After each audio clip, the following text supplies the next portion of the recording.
My name is Fraser Simons.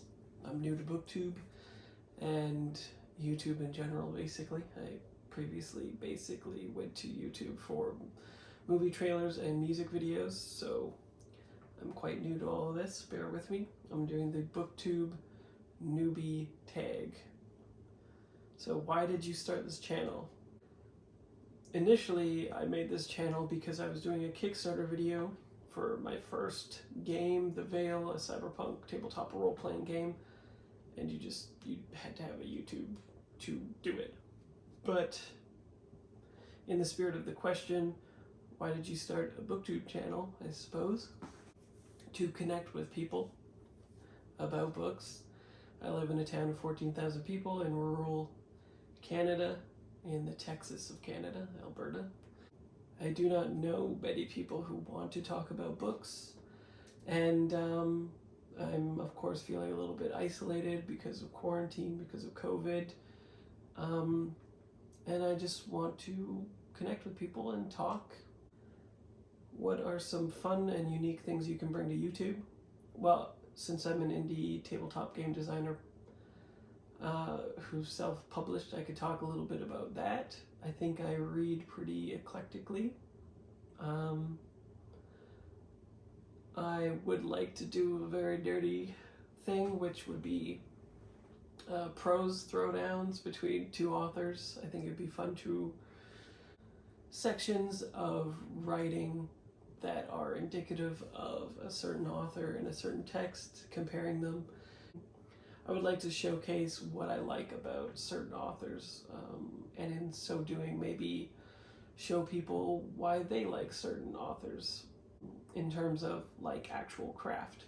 So subjective versus prescriptive readers, paragraph structures, pagination, pretty much everything that goes into the final layout, production, and line edited published work. I think it would be interesting to go into and look at that. Fun little versus things that aren't too antagonistic between certain authors. What are you most excited for about this new channel? Just connecting with people, like-minded people about books. I've gone through quite a few booktubers, and I've got a huge list on my to-be-read pile. My TBR is huge now. I have 2 full shelves, almost, of to-be-read books. But yeah, just being part of the conversation, participating, meeting new people, discovering new books, stuff like that. Why do you love reading? Well, primarily because reading is an empathy exercise, and I think we could all use that right now, especially with what's going on in the world. But especially as a white male, I think it's important to do empathy exercises like reading, to put yourself in the point of view of people other than yourself. I never went to school beyond high school, so I consider books to be my primary resource of self-education, which I think everybody has a responsibility for if they have the means to do it. And so, yeah, I try to consume as much as I can, even sometimes textbooks on certain subjects anyway. Like, there was a period of time when I was pretty obsessed with cyberpunk, and I read academia on that subgenre just because I found it so fascinating. But yeah, I think it's important that we be able to put ourselves in the perspectives of other people, learn, grow as people. Otherwise, you're stagnant. And even geriatric millennials like me can grow, right?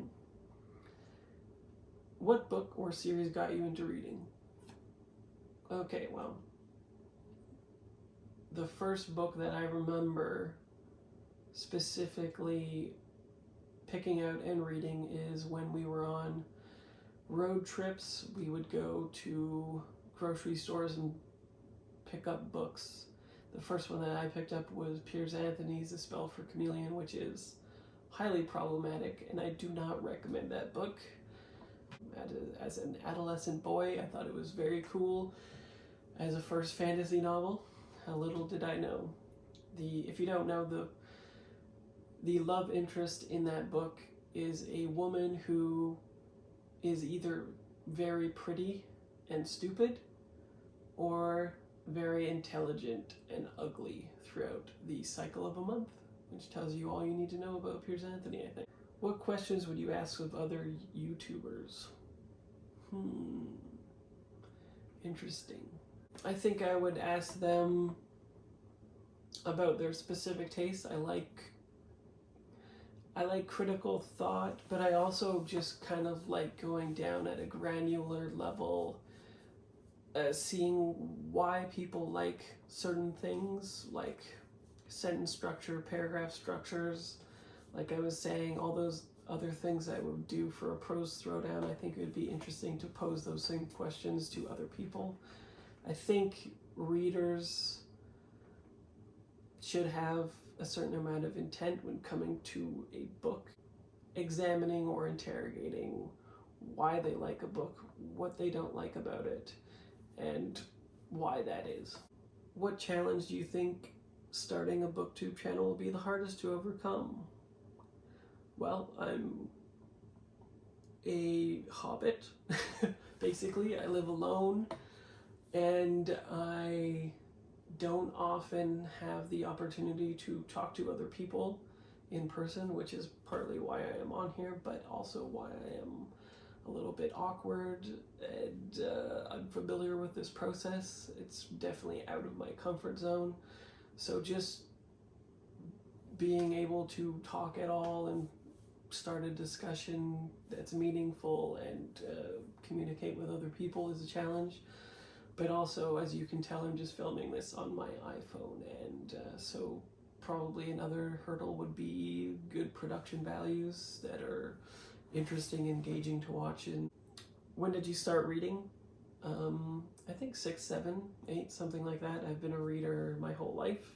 One of the first memories that I have is us coming home with my grandparents at one point, and they got me to read a Dr. Seuss book, and they were sort of like, I remember them being very surprised that I could narrate out loud the book to them. Obviously, I had been reading it beforehand, probably often if I was able to do that, but I just remember them being very excited and them like blowing their mind that I could verbalize this book. So, I don't know, at an early age. Where do you read? I read on my nice red IKEA couch. I read by a nice little chair. But probably I read the most in my bed. I have a very active, anxious mind, and so I use reading to calm me down and get me to sleep and stop thinking about bills and COVID and the world in general. What does your book collection look like?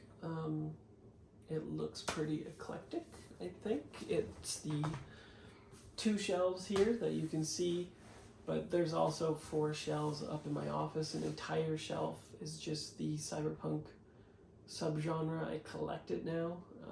After publishing games in that space, I like to keep up with the genre, and I just decided that it's small enough to be an effective collection in one shelf, really. And I read everything. Like, there's classics, young adult, nonfiction of all kinds, memoirs. I think I'm at about 243 books for the year with a goal of 400, so even the things that I don't read as often, I probably read as much as other people do in a year of that thing anyway. So if there's a specific thing that you think is underrepresented and you'd like to see, let me know. Maybe it's something I can consume and speak intelligently to you about it. Who knows? So maybe I'll just tell you a little bit about myself in general. Like I said, I am a tabletop role-playing game designer. So for people who don't know what that is, think Dungeons and Dragons, because many people in the hobby still play Dungeons and Dragons, of course. But indie games is like a response to Dungeons and Dragons from a craft and design standpoint, I would say. So it uses different frameworks in the same medium to tell very different stories than Dungeons and Dragons. My games are primarily cyberpunk, so science fiction, and I am working on a fantasy game right now, so I am consuming a lot of fantasy genre novels to what the state of the genre is like in epic and high fantasy, low fantasy, all those kinds of things. That's me. I'm also, I'm a geriatric millennial who lives in rural Alberta, small town vibes. I know nobody in this town whatsoever. I commute to the city to see friends and family. I have a very big vinyl collection. That's basically what I collect is vinyl and books. So I'll have a link down below with my Discog collection if you'd like to take a look at that. I think that'll do it. That's me. If you have any questions, of course, just comment and I'll let you know. I'm sure I'm missing things. But yeah, I hope to see you around. I'm interested to see what this community is like.